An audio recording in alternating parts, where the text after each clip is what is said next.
So yesterday we left off with some homework where you were getting some information from people around your house about maybe somebody who had an injury, how they recovered, what body part. Was there any people who maybe recovered from an injury but they weren't kind of like completely healed? So that's where we're going to start off today. So we want to look at 3 questions. So we asked people if there were people who maybe had surgery or something and they were healed, like the wound went away, but they were not back to, quote, normal capability where they could do things like they had done before. So we heard about some people who had some knee surgeries and maybe they couldn't do all the activities they were able to do before the surgery, but their knee was fixed. Somebody else in our class had somebody with, they broke their wrist or their elbow or something, and everything was healed, but they were not able to do all the things they had done before the injury. We also, were wondering if things were going to be similar or different between individuals and how fast maybe they heal, or maybe why one person heals completely and another person doesn't. The next thing we want to do is, we know people are different sometimes in capabilities and what they can do given a situation. So we looked at these things here. So one thing we want to do is brainstorm a little bit on how people might do things a little differently given situations. So the first one we looked at was if we could not communicate how we usually do. Like, how are people sometimes doing things differently? And we could see that maybe you can't hear, so you might be doing American Sign Language. Or sometimes we just communicate by just facial expressions. Sometimes gestures. We wave hi, we don't say anything, but it's communication. Some people have to use devices to communicate. It's kind of like text to speech, or sometimes they push a button. You might click on the button that says yes, and the machine will say yes for you if you can't speak. So there are some ways that people speak differently given their situation.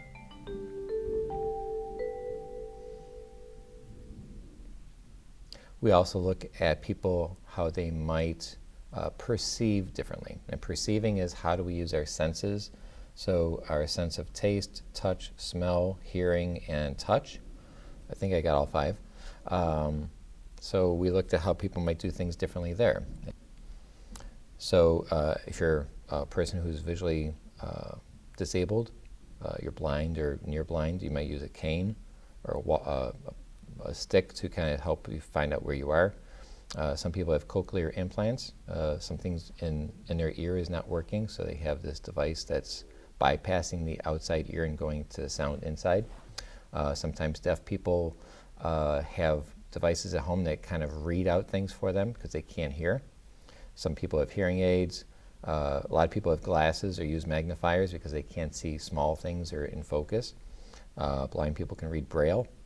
And I wasn't sure what this was here. I'm not sure if this is about color blindness. I'm not exactly sure what this picture was because all the other ones have like bright colors and this one doesn't. So I'm wondering if it's something with just glasses and contact lenses, or if it was going with color blindness, which it could go either way. We then looked at how people might eat differently. If you can't eat in what we would call the regular way. So some people have to have a feeding tube. Maybe something's wrong with their stomach, but they still need to eat to survive. So we bypass the stomach and we have a feeding tube which takes the food and puts it into the intestines where they can get the nutrients from it. Some people, maybe something's wrong with their hand. They injured their hand, and so they use different types of utensils. Maybe it's a little longer, a spoon or a fork, or they're bent so they can get the angle. Some people may have tremors where their hand shakes and they can't bring a glass up to their mouth in the right way. So they would have almost like a sippy cup where they can still pick up the cup and then just use it like a sippy cup would. At least they can still use their own hands to bring up the drink to their mouths. The last one we looked at is how people move. And these are probably somewhat familiar. We got people, if you can't walk or something, if you've broken a leg or something, you're in a wheelchair, crutches, walkers, prosthetic devices. a fake leg or a fake arm or something. Braces, if maybe you sprain something, so you wear a brace just to kind of keep it a little protected.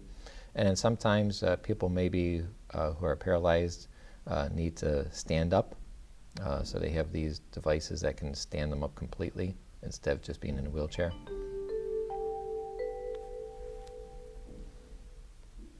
So we looked at these things here where even though people might be healed from an injury, there might be some cases where they're never really going to be healed. A person like prosthetic device, that leg is never going to grow back, but we kind of get around that by using another thing. So we added on to our definition of healing.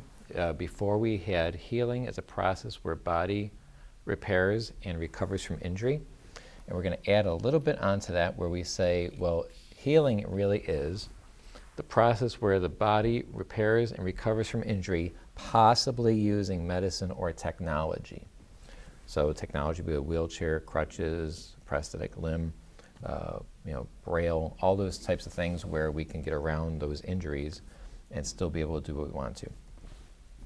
The last thing we did in class today was come up with a couple questions. So if you can, come up with a list of questions that you might want to ask about healing, what the skin does or how skin heals, what the bone does or how bones heal, how muscles heal, how nerves heal, what nerves do.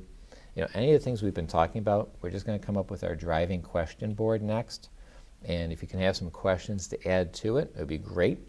And those you can just put on a piece of paper or a Post-it note, or you can jot them down in your folder, just on the back of back of page 1. There's a blank page there, you can put it there. And just be ready to go with that. So that really is the only homework, but I'm not going to make an assignment for it. Just have those questions ready to go on a piece of paper. And that was it for today.